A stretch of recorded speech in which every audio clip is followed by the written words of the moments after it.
Good afternoon, Warriors. Today is Wednesday, the 29th of August, 2018. Taking a look at homework for this evening.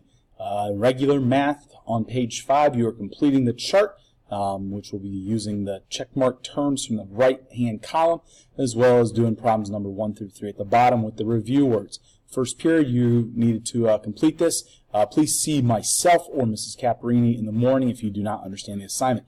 Honors math, you guys will decide what you're doing in class today, so hopefully you're able to write that down. In science, in regular science and honors, there's no homework. In social studies, you need to study the BIA key terms. Today we added privacy and complexity. We will end up adding a few more tomorrow and then having a test over them on Friday. In language arts, there is no homework. In literature, we need to read 20 to 30 minutes. And there's just a handful of you now, I think just about 4 or 5 students that have not brought in their forms or the money for insurance to get their Chromebooks.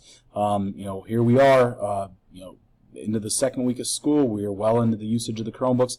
That is very important as part of your education that you go and get that so you can utilize that not only here at school, but at home.